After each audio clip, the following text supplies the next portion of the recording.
Ladies and gentlemen, Two Dudes Talk Music in conjunction with E. Brown Industries and Big Jerry Burger brings to you everybody's new favourite game show, Get in the Bin. Now, let's go to our host, Reverend Raph and the beer buddy, Kyle.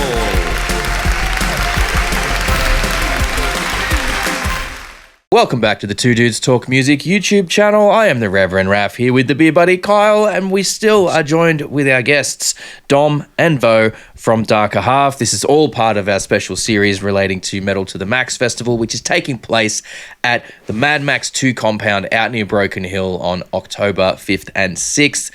Get your tickets, links are in the comments.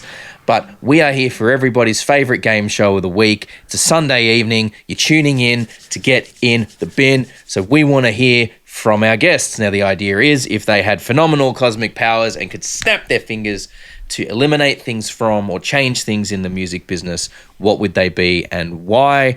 Gentlemen, whichever of you wishes to go first, what's the first thing that you would eliminate or change and why? All right, I'll go first with just a light one. But shit house kits. Like when you rock up to the venue and they're like, yeah, we got a house kit. And you're like, yeah, great. And you rock up and it's like the kick drum's held together with like fucking gaffer tape, which doesn't work, by the way. Like heaps of people think you can just put a strip of gaff like where the beaters hit and it'll like make the skin last longer. It'll shred it. The gaff sweats and your beaters end up sticking to it. Like the amount of times that's happened. I did a gig in Brisbane on a house kit recently at Standard Bar, and yeah, it was that situation. And lucky I had this like laminated piece of paper in my backpack, so I pulled that out and gaffed it over the patch. The guy before me was like, "Oh, my pedal wasn't working." I'm like, "No, it wasn't your pedal, bro. It was the fucking house kit." Like, you know. Yeah. No, that's absolutely got legitimacy to it. I feel your pain on that. But I will say, since playing gigs in Brisbane, I don't know if this is just something that has happened kind of everywhere and I just missed it because I haven't played gigs in Sydney for a while, but the backline situation that I've seen in Brisbane compared to when I was gigging in Sydney, I feel like Brisbane's got it way more together. Like way more venues have at least a decent degree. What we had in Sydney? That's what I mean. Like, you know, most places in Sydney didn't have a degree. Obviously, like Agincourt, they usually had something, but like, you know, Crowbar, fucking the Stag. I don't, from my memory, never had anything. Like, you know, whereas I think every venue that I've played at and up here has had, you know, guitar cabs and bass cabs at a minimum. Right. Often they've got a house kit or they organise to hire a kit for gigs so that there's a shared kit for the drummers. And even rehearsal spaces. Rehearsal spaces up here, they just seem to have fucking amps in them. Yeah. Like, so the backline situation up here, but shitty backline stuff and especially shitty drum kits, shitty backline kits, absolutely. Yeah. That can get in the bin 100%. Exactly. And I mean, like, I'm not super picky. I've toured Indonesia. I can play on a shit kit. Like, but yeah, like there's a certain level where it's just like you could just do better, you know? Yeah. And then the sound guy wonders why he can't get a decent sound out of the kick drum. Right. Yeah. Oh, wow. That's when both of you are looking at each other going, it's not my fault. Yeah, exactly. Yeah. All right. Are we going to go one for one? Yeah, let's go one for one. Yeah. It's a tricky one, but even though this hasn't actually affected us that much, I think the whole concept of it is just so ridiculous, but merch cuts at venues. When the venue takes a cut of a band's merch. It has happened a few times. Does happen sometimes to us, but like we've been pretty lucky with that one. But it's just it's such a ridiculous concept that you could I think that's got to go. More. Absolutely. I mean, I know that, you know, we've touched, you know, again, this is something that we kind of has come up time to time over the life of the podcast. It's one of the more consistent ones. We don't need to get into our rants again about it because the people have already heard them from us. But you know, I know that who is it? Fucking Loudwire or whatever they are basically introduced a change, and they're like, "Nah, we're going to stop doing merch cuts at all of our venues worldwide." And it's like, cool, like you're doing, it's a good move. Yeah. It's definitely a step in the right direction. But how much praise do you deserve for not doing something shitty? Yeah, and yeah. And, It's like, thank you for not kicking me in the teeth. Yeah. Like, I shouldn't have to thank you for that. Yeah. And that's the thing, like in Australia, specifically, I could talk a lot about like liquor licensing laws and that sort of crap about how stuff could get better, but I think that's too far removed from the music industry per se to count. Well, I mean, look, this is the beauty of this segment. It's literally like it's anything that's to do with the music business. But, you can pick if you feel it has an impact. You can absolutely select it. But it's very 100% very an option specifically for here you, though, so. where I think merch cuts just on principle is such a dodgy thing. Where it's like, yes, yeah. So I'm going to stick with that for this one. Yeah, I like definitely. All right. What's so my number turn 2? again. All right. So for me, number 2 would be international tours without a local support act. I think that is like, especially when like we get flooded sometimes with international tours to the point where like no one has money to go out and see a local show or even time to, because they're going to like, 2 internationals every week for like, a month or something like that sometimes. Yeah.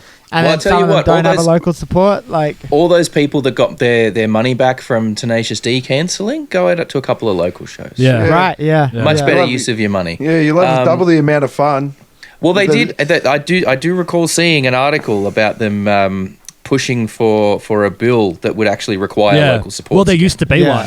I know there used to be one, and that was eliminated, and they're looking at reintroducing it again. Yeah, it wasn't actually ever like. It was a rule of thumb. There was never like an unwritten rule. It was an unwritten law. It was something that promoters all kind of agreed on at one point. And it was pretty prevalent until like, sort of early 2000s, and then it sort of slipped. It's interesting though that when you look back in history that people complained about Queen headlining that festival, the Sunbury Festival in Melbourne, because they were international and not Australian back then. That's crazy. I know, Queen. right? Who's going to fucking complain about Queen? They didn't want him on there. You know what? That would have been like how journos do the Facebook. How journos will write a whole article about one negative comment on a Facebook post. Do you know what I mean? It would have been like one dickhead that wrote a letter and.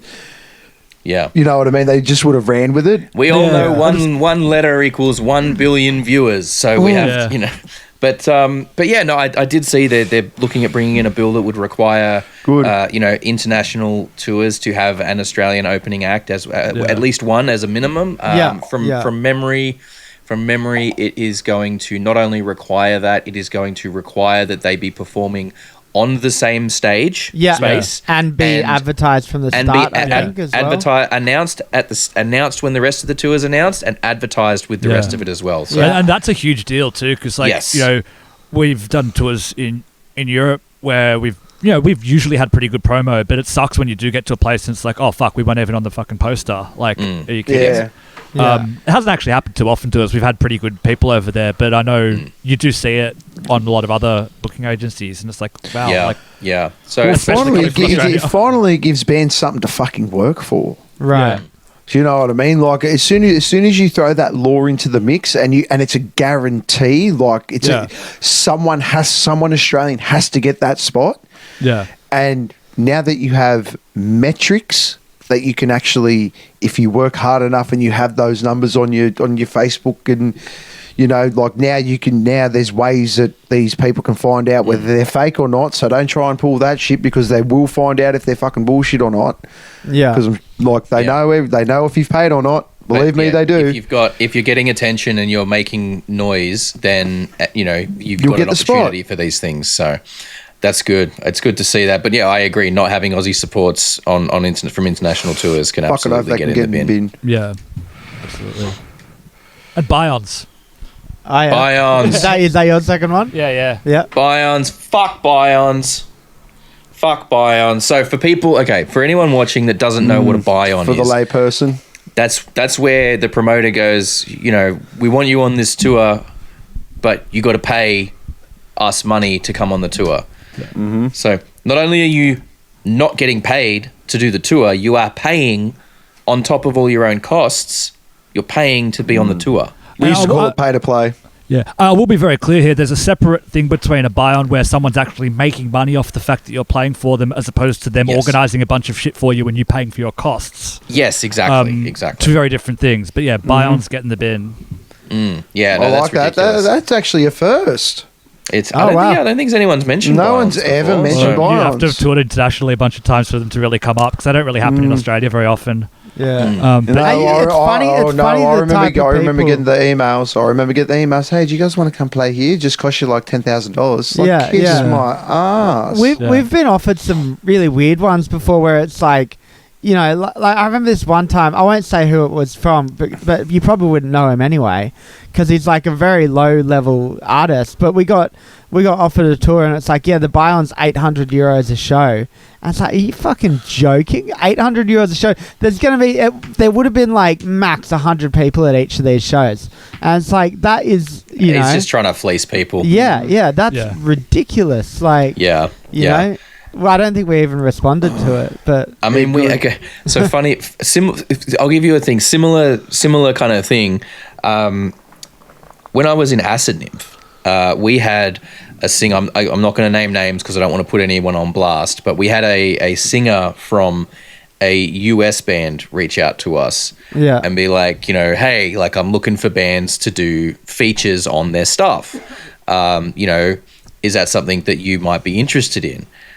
And of course, like, yeah, like, we want to, you know, we like your band. Your band kind of partly inspired us with what we're doing, so we think that'd be really cool.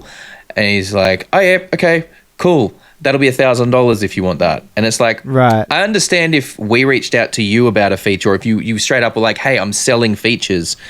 This is the thing. Yeah. But to be like, yeah, you know, do you want me to? I dig what you guys are doing. Do you want me to feature on your thing? Then yes, give me $1,000. You know what I mean? I just felt a little bit like he's just fishing for people to take advantage of there or something. You know, that's the type of person that's sent 100 of the exact same emails to 100 different bands. Yeah, and if he gets a few of them to pay him $1,000 each, then it's worth his time. Is it his quota? Yeah, exactly. Yeah, like, paid features, I get. I'm not bitching about that at all. Oh, absolutely, Like, absolutely.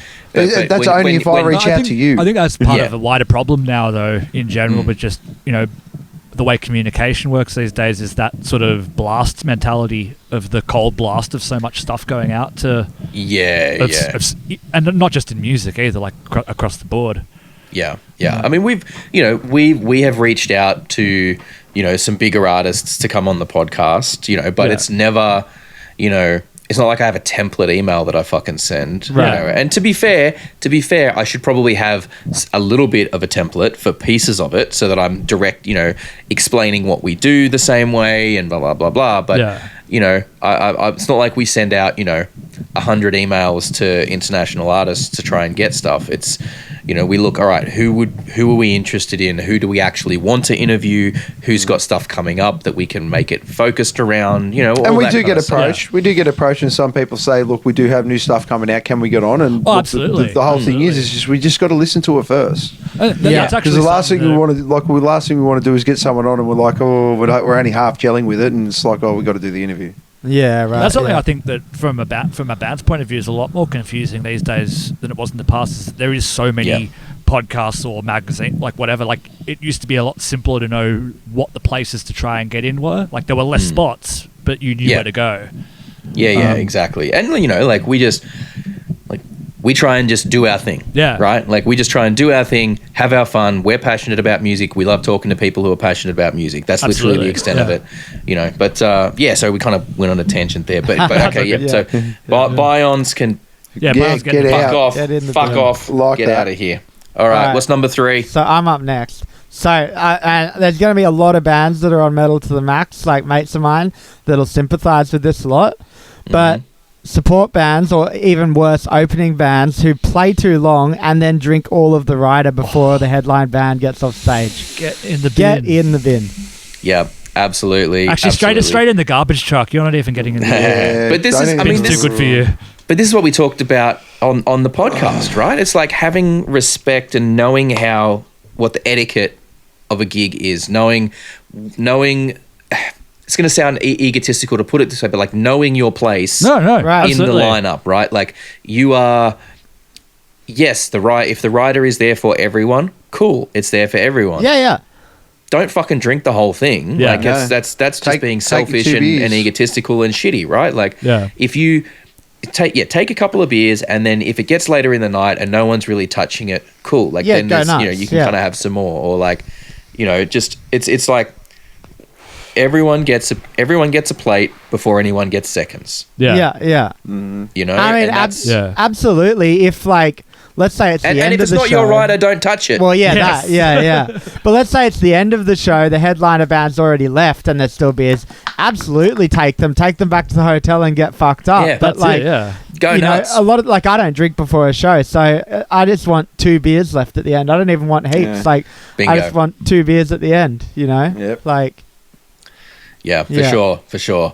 That can I think that just again that comes back to like, respect and understanding your position on the lineup, and where if bands could have, could be getting these experiences That is before they turn 18, it's like Yeah, it helps yeah. them to know how, that etiquette of being in a lineup with other people. yeah.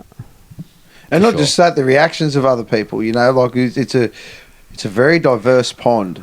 It's social And skills, guys. And when you're getting into that band thing, it's a very big pond, and you're a very small fish, and it's a very diverse, and there's a lot of stages in it. And yeah, you just Yeah.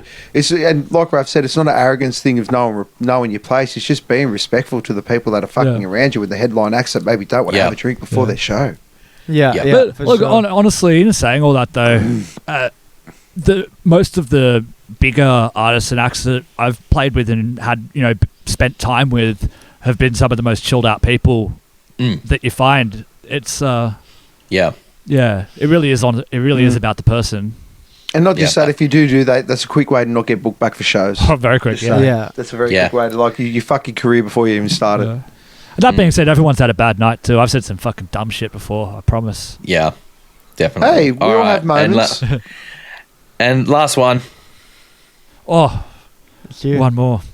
One more. You know what? Okay, this is a personal one, but when you like put together an intro, like when you're actually playing live and you're introducing the songs, very much as the singer, when you're introducing the songs and you put together this really cool thing that you're going to say, and you just fuck it up completely. Yes. You just I get like that tongue-tied, one. or you stutter or something, and it loses the whole vibe, and Yeah. you thought you were about to be so cool, and you're just not.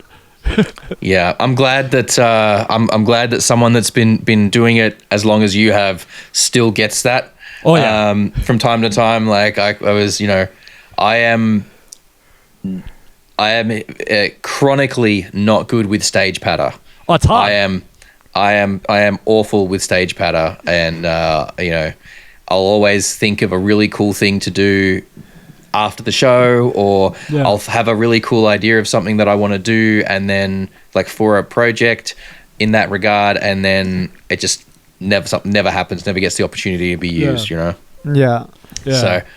Yeah, all right. Well, that was. was I good liked one. that segment. That was Good. That has I hope been so. that has been Yeah. getting the bit. Oh, trust me, we used to when we first started the podcast, we used to call that segment the "fuck off files."